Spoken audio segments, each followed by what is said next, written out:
So, welcome to Asana School, and today we're going to look at Trikonasana.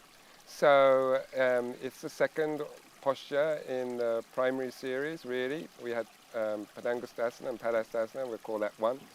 And so from there, we're going to, on an inhale, jump ourselves out, yeah, and rotate at the same time our front foot 90 degrees and our back foot about 5 degrees from the position of 90. So it's pointing about 85 or 80, something like that, yeah? Then, what are we going to do? Now, the posture is, in the books, hold the big toe, yeah? For me, again, 90% of people, is not going to do them any favors holding the big toe, to be honest. It's going to pull them out of position. So how do we get down there? That's the first thing. We're aiming to go down that way. And it's not so much a side bend as a positioning of the hips with a little bit of bending of the spine, yeah? So what we need to do is we need to drop that front hip and raise the back hip, yeah? Still keeping in line. And then from there, we're bending sideways. So, Carolina, you would just go down as you would do, trying to accentuate that move down. Do you want a wider stance? You're okay, have we got you a bit narrow? Yeah. Yes, so the more we can accentuate the lift of the back hip and the dropping of the front hip, the more we can keep these in one plane, and the more what will happen is we'll create a position where the whole body can just come on a side plane and our arm can come down. If Carolina wants to now reach for her toe from this position, and you can watch from this angle what happens to her body as she goes to reach for her toe.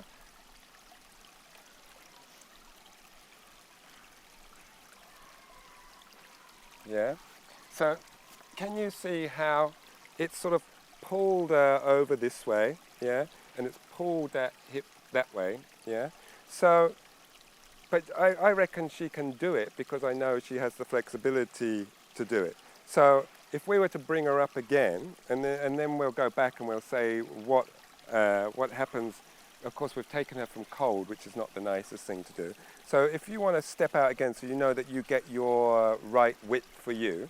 So again, this is going to be dependent on your leg length size as to how far you need to step apart, but it's sort of roughly 3 foot, yeah. So, but it will change between individuals, yeah. Good. And then drawing in the low belly, yeah, and we're trying to keep that position as much as possible. Then she's going to drop this front hip and lift that hip and then go over, hello, go over sideways. Shamila's friend. Yeah. Oh, you're Shamila's friend. Yeah, it's There's a friend. small pause in the filming where this little skanky dog has to be removed. Yes. Why don't you sit down somewhere? He loves to swim. Go for a swim. No, don't chew your bottom on camera. Come.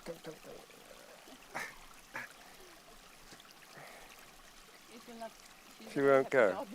Here. That's it. Nick's got the angle. So we'll come back from the beginning here. Now we've got paw prints on the mat. So we're just going to take Carolina from the beginning again so she can find the right width for her when she steps out. So she's going to step out to a normal width, pivoting as she does, yeah. And then from there, she's going to drop this front hip, lift the back hip, and then she's going to bend sideways and accentuate that if you can. Yeah. Yeah, good. So, Carolina, that might be good for her, is holding on to that front leg, yeah? So here, or what I actually prefer is to take the hand off of here and put it on the inside and just have the fingertips touching the floor or moving towards the floor. Because what that does is it makes you activate the whole side of the body to actually keep you up. So you're actually working, and that's going to be another emphasis of this season, is how can we work on the strength in these postures as well as flexibility, range of motion. Because it really is important that we work on both, not always getting more and more and more open, yeah? You can, of course, have a block there if you need a block, but it might be that you decide that actually up here is enough, yeah? Or come back down again for me. it might be that there is fine and you want to place your hand on your leg, yeah? Rather than going for that toe and distorting this whole thing by pulling the body sideways, yeah? When it comes to the top arm, we want to be reaching up, yeah? So we want to be opening our chest, and because this is, you know, we are twisting here as well a little bit, I suppose.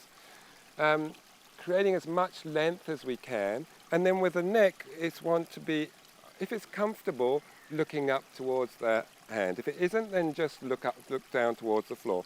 But don't let the head tip back, yeah? Try and keep, again, a neutral line of the spine coming through, and then just rotating your head up to look at the top arm, yeah?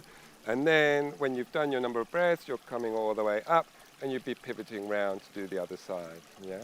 So the main things is, you know, don't reach for the big toe just because in the books it says the big toe, yeah? There may be some energetic thing that, you know, it's not the complete posture until you have reached that big toe. But to me, it's just going to the distortions that you're putting your body through to create that connection is undoing every sort of energetic loop that you're actually going to make by creating that connection. So it's just not going to do your bodies any favors. So I think keep it strict, keep it as straight as possible, and only take your hand to as far as you can go, and your body will thank you for it. Okay.